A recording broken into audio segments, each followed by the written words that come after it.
Hello, I'm Christine Tacon, and for 7.5 years, from 2013 to 2020, I was the UK Groceries Code Regulator, and I've been asked to do a presentation to talk about the impact of the regulation in the UK and hopefully to consider some of the angles that you may be thinking about as you are bringing the European UTP directive into your law. Thank you for inviting me. Now, it was quite a long history of how we got to where we were in the UK, starting off with 2 Competition Commission investigations. Then we had a legally binding code that came into effect actually in February 2010. And then there was a lot of lobbying for the fact that there should be an adjudicator. The Competition Commission had actually recommended a voluntary industry ombudsman, but only one of the 10 regulated retailers that was covered by the code agreed to this. So we had a separate regulation that included the Groceries Code Adjudicator Act that established a corporation sole as a regulator with the powers to investigate, the powers to arbitrate, and the powers to fine. So I started working proper in June 2013. So we had 3.5 years with the code and no adjudicator. And then the statute required triannual reviews to see whether the acts were, whether the legislation was working. And the 2016 review decided there should be an annual review of whether any further retailers should be brought under the code. So it was just between the retailers and their direct suppliers in the UK, which I know is not the same with you. And the 2019 review didn't really come up with any recommendations. However, they both concluded that that the way we were running the office was as an efficient, modern regulator with an international reputation, and the second one that we were highly effective. So even the independent reviews, which was run by the government department, concluded that it was very effective. So the role of the adjudicator is to monitor, encourage compliance with and enforce the code, but I saw it very much as helping to strengthen the supply chain and making sure we had innovation. After all, the Competition Commission in the UK, pretty much the same as yours, is there to protect the consumer. And the reason we had 2 investigations is that the first one said that this huge pressure that retailers were putting on their suppliers to push prices down was of benefit to consumers and there was no need to intervene. And when they looked at it the second time, after a lot of pressure from the industry, the conclusion was that there was a danger that so much risk was being passed to suppliers that small suppliers would go out of business and large suppliers would stop innovating. So large suppliers would stop innovating, and as a result there would be less consumer choice. So I felt that very much my role was to make sure that the supply chain was working properly, that innovation was coming into the sector, and that suppliers, retailers and their consumers were all benefiting from that. As I said earlier, that only the large retailers were covered by the code, so it didn't go all the way back to the farm gate. Started off with 10 regulated retailers, and then after the 2016 change, Home Bargains, B&M and Ocado have been designated. So there were 13 by the time I finished. And it's quite interesting to see that there was one totally online retailer covered by the code, and it wouldn't surprise me if more will come in due course. But I think what I wanted to talk a lot about was how it actually worked in the UK, and certainly as the regulator, I had to devise my own way of working. Now, I came from the industry. I'm a production engineer. I had spent years working in running a farming business, and I had also worked for fast-moving consumer good companies. So I felt very much that I knew some of the issues that the supply chain was experiencing, and I started very much in what I call go no go, things that were right and things you couldn't do. They were just against the code. And the big initial one was about packaging, where retailers would specify what packaging they wanted their suppliers to use on fruit and vegetables own label products, and those suppliers knew they could get that packaging at about half the price from other providers, but they weren't allowed to use them. And there was very clearly a kickback going to the retailer for the fact that that supplier was being mandated. That was clearly against the UK code in terms of mandating that third-party services should be used for profit for the retailer, and that disappeared very quickly. So there were quite a few practices that I heard about from suppliers that were issues, and raised them with the retailers, and the retailers stopped doing them.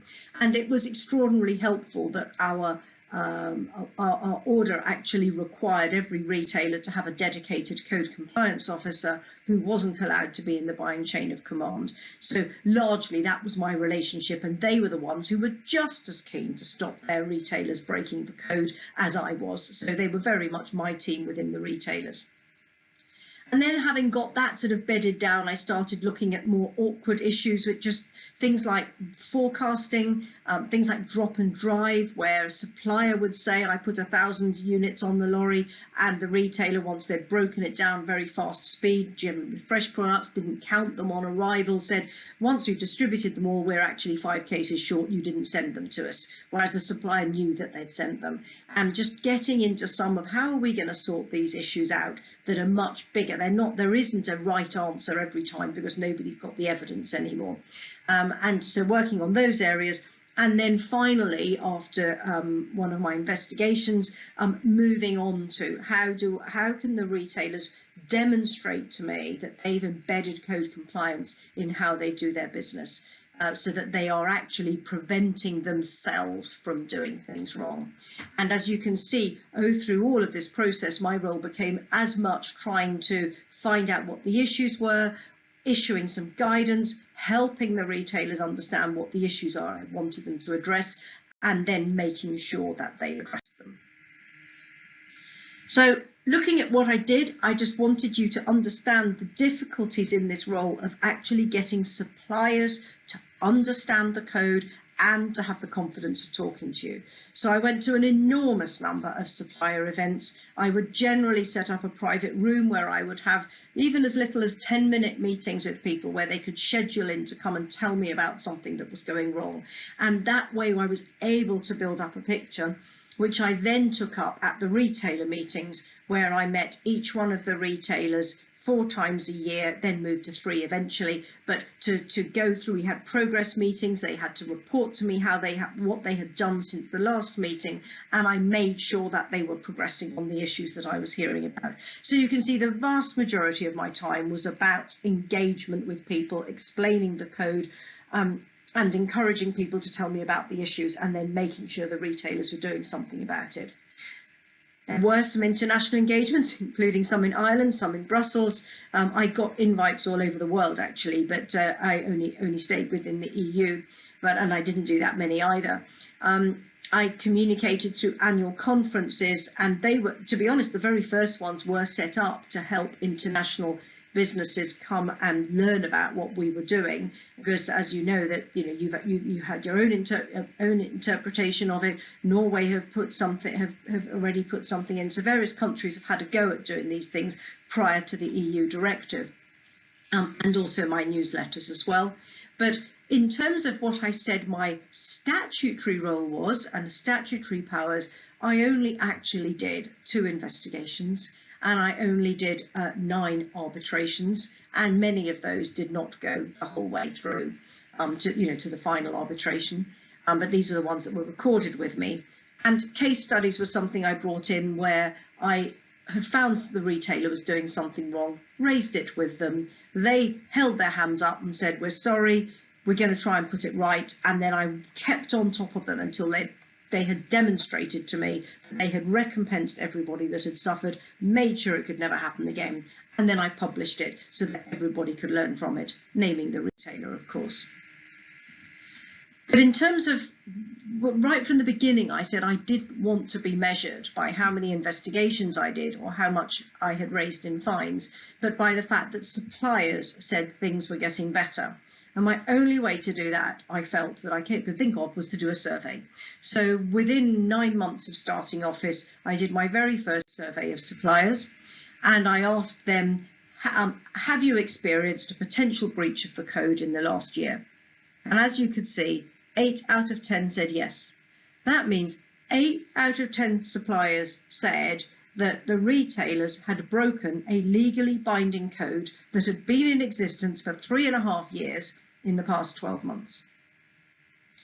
As you can see, working on the issues that suppliers were telling me about, this continued to go down. The 29% figure is the very latest one from January of this year. I actually stopped being in office at the end of October, so these are not that's not my result. That's come from the following adjudicator, who has also decided that they need to continue the survey. But absolutely delighted to see that everything's still going in the right direction. And another question we asked is, how compliant is your retailer with the code? And in the first year, the lowest score was 58% of being consistently or mostly compliant, and the highest score was 90%. And when my 2020 survey had 10 out of the 13 retailers being better than their best score in 2014, and only 3 behind. And the 2021 figures are out now as well, and they've improved even further since then. And having had Aldi as the most compliant retailer every year for 7 years, this year Sainsbury's have beaten them to the top. But there is considerable competition between retailers wanting to be at the top of this league table. It makes them look good with suppliers, and some of them, well, Aldi, have used it in their consumer television advertising as well. But as you can see, compliance with the code has increased considerably over the 7 years of the survey. I'm not going to go into these in any detail, but these are the core paragraphs of the code, where you can see that every one of those has decreased in terms of whether the code has been broken in the last 12 months over that period of time. And if you look at it another way, the 2020 survey had the biggest issue was only raised by 13% of suppliers. That was to do with forecasting, and the next was delay in payments, and the next was not meeting duties in relation to delisting, which basically means not giving people what the supplier deems to be reasonable notice. I've continued working on those 3, and they will have got better this year because the overall results got better. The other thing is that very often the legal code wording of a paragraph is not exactly what the suppliers are experiencing. And this particular interpretation was I was using suppliers' words, and what they generally said about forecasting is that they were incurring significant costs when the cause is inaccurate forecasting by the retailer. The code is about compensation. This is what they're really complaining about.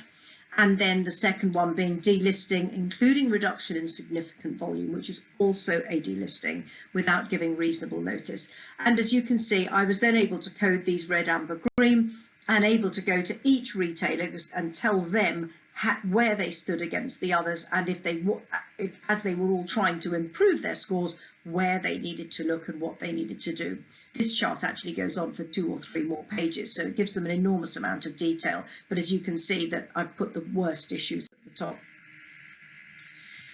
And I think one more detailed example, I talked about drop and drive in terms of, somebody saying they deliver 1,000 cases and the retailer says I've only got 995 and I'm not paying you for the rest. That a group of suppliers worked with a consultant that was independent of me, but they kept me up to date all the time in what they were doing. And they actually ended up working very closely with the retailers, giving the retailers their scores and actually helping the retailers to understand which of their depots were causing the problems. But in 2014, the suppliers reckoned, because they all went through a consolidator and the consolidator picked a 0 every day, that their accuracy was about 3 in 10,000 cases. By the time they got paid, they were losing 39 in 10,000 cases.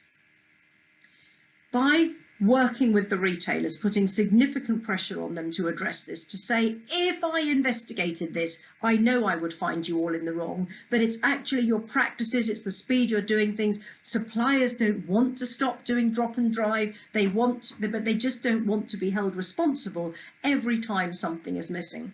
And in fact, many of them ended up either improving their processes significantly or because generally if the stock's been miscounted, it does actually turn up somewhere else, or else moving to what many called good faith receiving, where if the supplier said they'd sent 1,000, then the retailer would pay for 1,000, but every now and then they would do a spot audit. And if that spot audit was wrong and found that the supplier was out, there would be consequences, and that was all laid out formally. But as you can see, that the average went down to 7 from 39.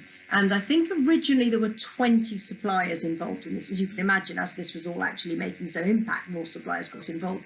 But those original 20 reckoned that this was saving them £15 million a year. So you can imagine that's just a sample of 20, what the impact across the whole chain would be as this got better. And then finally, I said that's one of the systemic issues I was talking about, moving on to embedding code compliance. This followed my investigation into the co-op, where it was clear that they hadn't meant to break the code at all. It's just they didn't have adequate governance, they didn't have adequate audit, that their internal processes often didn't actually tie up with what they wanted their policies to be. I was particularly concerned about the training, because if you're training your buyers every year as is required in the order, the buyers shouldn't be putting their hands up and said, you've told me I've got to give them 12 weeks notice of a significant reduction in volume, but the computer system only gives me 3 weeks notice, so I can't possibly give the suppliers when we're doing our range reviews. So I was concerned that the training wasn't adequate. And also, when I did the investigation, I had the statutory right to any documents that I wanted from suppliers and from retailers, and requiring them to give me information. And it was quite evident that there were lots of communications with, I don't understand what's happened to your order quantities, they've disappeared. And quite clearly there'd been no communication at all, that they were being taken out of a number of stores. And one of the things that just sort of simplify everything is that everything should be such that there are no surprises to the retailer. Suppliers often complain, there should be no surprises to the supplier. Suppliers often used to talk to me about not liking rebates, but generally that is the one thing that is always spelt out. So you should be accruing for the fact you're going to have to pay for rebates. But the code is all about making sure that there are no surprises, there's no unilateral changes or anything that is a surprise like a delisting. You're then given reasonable notice to adjust to your business. If there's a unilateral change in whether you supply to 8 depots instead of 1 in future, again, reasonable notice for you to be able to adjust to that, which may actually be at the end of the contract when it's next renegotiated. I think, I've tried to say from the beginning that the main issue was trying to make suppliers aware. I used to spend always try and get suppliers to get trained. Didn't do training myself, but used to promote all of the trainers I was aware of on the website. But I did make sure that everything that I did was very clear and on the website for anybody to find. And there's one really essential part of on the website which talks about code provisions and the related GCA action, where somebody could look at any paragraph of the code, look at any details of case studies, of guidance, of investigations, so that if a supplier did feel there had been a breach of the code, they could do their own research and find out more about it.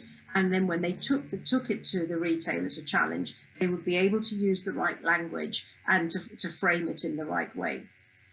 But ideally, I wanted everybody to be trained such that if a buyer ever asked for something that they shouldn't, they were immediately able to come back and the supplier say, I understand you want to delist me, but I really don't find that 12 weeks is reasonable because I've got this much stock, this much packaging, there's these redundancies, blah, blah, blah. And at the end, and say, I actually think I should have been given 26 weeks notice. And immediately you're getting the conversation back to negotiating what is reasonable. But all of the help to do that is on the website. Also, there was a voluntary agreement in the UK that retailers had the right to go up to 6 years to chase down any money they found was owing, which often was way after suppliers had closed their accounts.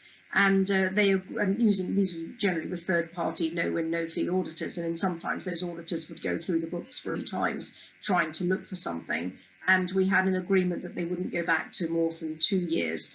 And while I was in office, I only had 12 of the 13 retailers agree to this. And I'm very pleased to say that my successor has managed to get the 13th retailer on board as well. But that's the sort of information that is the website. But I did think, as I was talking to you, looking at your new legislation, there were probably some things that you might ask, and just to preempt some questions, I just thought I would mention a few. One of which is the UK code in many ways I used to talk about as woolly. There was a line that said no delay in payments, and there was no elaboration on that at all. And I think many people would have assumed that that meant that if I'm supposed to be paid in 30 days, I don't get paid in 40. But I managed to extend it to say, no, it also means if you think you've sent 1,000 cases and they've only paid you for 995, that's a delay in payment. So I was able to interpret any issue that suppliers told me about and to get that, to bring that onto the code and find a way of working with the retailers to do something about it. And to then be able to push the retailers to say, you need to be working with a culture of compliance, as opposed to thinking, are there clever ways of getting around this code, which I felt was very helpful. And I just felt it was just worth mentioning that the Tesco investigation I did into delay in payment came up with quite a few recommendations in terms of no unilateral deductions without giving the supplier 30 days to challenge it. And if they do challenge it, the money can't be deducted. And also that any price changes, price queries raised by a supplier have to be resolved within 7 days. So I did bring some things came out of the Tesco investigation, which became very helpful in practice. It may well be that some of those might be able to be interpreted right at the outset, rather than needing an investigation to clarify at a later stage. I know that the issues of below cost selling and whether farmers in particular are getting a fair share of the retail price is something that is being discussed in Ireland. And in fact, I have actually spoken about this before to some of your parliamentary representatives. And I think just to make clear, first of all, the UK code didn't go back to the farm gate, but I know that the directive does. But just to make it clear that price did not come under the jurisdiction at all. The whole code came out of a Competition Commission inquiry, and clearly they were saying that consumers benefit from low prices. They don't want anybody involved in price fixing, and that it is the role of buyers to negotiate to get best cost price. So there's absolutely nothing to do with price, below cost selling, or anything in the UK code. There has been significant lobbying to get the code taken all the way back to the farm gate, but as I often used to say, the main issue being raised at the farm gate is a fair share of retail price. So if you take the code as it stands in the UK back to the farm gate, it's actually not going to address the issues. In fact, the majority of parts of the code don't even apply to the farm gate. But there are such areas as having to give notice of a variation. So if you want to change the conformance of cattle, or if you want to change something to do with the spec of the milk, have to give reasonable notice. So I can see that there will be some advantages, but it won't have any impact on price. And I think, really just to say that there's an awful lot to be gained by having clarity in the chain. It stops a huge amount of time wasting and arguments. I used to speak to account managers that said they spent 60% of their time trying to get money back that they were owed from the retailers, rather than concentrating on forward-looking business. So there are all sorts of benefits that will come out of this. Even though there is no impact on price, the certainty makes a huge degree of difference. And there was benefits in efficiency, there was benefits in removing waste. So there were real benefits from it. You might ask what it cost. I was part-time, my lawyer was part-time, and the most we ever had was 5 civil servants working in the team, 5 full-time equivalent. The office never cost more than £650,000, and that included our rent and everything. The investigations, both of them cost over £1 million, largely because I used external lawyers to help run the whole thing. And arbitrations generally, if they got extended, it tended to take about a year, tended to cost 6-figure sums to all of the parties. but both of those costs are recoverable, so I actually got them back from the retailers. So the actual cost of the office, in fact, in those years went down because a fair amount of it was recovered because I was working on the investigations. And also we spent money on going to conferences, workshops, industry events, but we didn't get involved in supplier training, which I mentioned already. Was there a consumer benefit? Well, that was, that's really where this all started. And there was no research done on that, but I've just got a few pieces of evidence that I think demonstrate that there has been a change. I think one of which is that 3 further retailers have gone over the 1 billion turnover of groceries that required them to be designated. So there's been increased competition, which generally the consumers benefit from. That regulated retailers were much better at paying on time than their suppliers. This comes from a duty to report requirement where all businesses over a certain size had to report on their payment terms. So I could see that that there was a huge benefit in terms of retailers flushing money into the supply chain much faster as a result of the regulation. I can demonstrate from many feedback about this much more effective communication and efficient working between retailers and suppliers. Suppliers felt more able to challenge when they were asked to do things. I mean, when I first started, people used to say to me, if the retailer says jump, my response is how high? Whereas really they should be saying why? What are we both trying to achieve here? I was very surprised to find out how big some medium-sized businesses were getting. I spoke to one of them that had increased in size by about 5 times, and 96% of their business was with one retailer. And they felt confident to do that because the code was there to protect them. And there was definitely a big increase in innovative products coming on the shelves. I think it was partly because with the likes of Ocado coming on with an online warehouse, we're able to have a much bigger range than the other retailers and help small suppliers come on board. But all of the retailers I was working with how to make it easier for small suppliers to do business with them, making sure that they were protected, but the small suppliers are probably the least likely to know about the code, and putting the onus on the retailers to make sure that they were treated properly. And many of them were going down these routes, and particularly having whole sections of their supermarket where they wanted innovative products, new products, to try and drive a bit of excitement in theatre in store. So there was definitely more products coming on the shelves, which was going right back to the beginning, was important in the Competition Commission investigation. So I think I should say I've talked about the website a few times. I thought I'd give you the address there to let you know who the new adjudicator is. And also, if I can be of any help to anybody, put my contact details there. And there also is a sort of a slightly amusing TED talk, which really summarises everything I've done in 12 minutes. But it was really based on talking to consumers that were totally uneducated in the issues that were going on, that I thought you might find interesting. Thank you very much for listening, and I know you'll have more questions than the one that I've already answered, and I look forward to all of the challenges you're going to throw at me and see if I can answer them. Thank you very much indeed.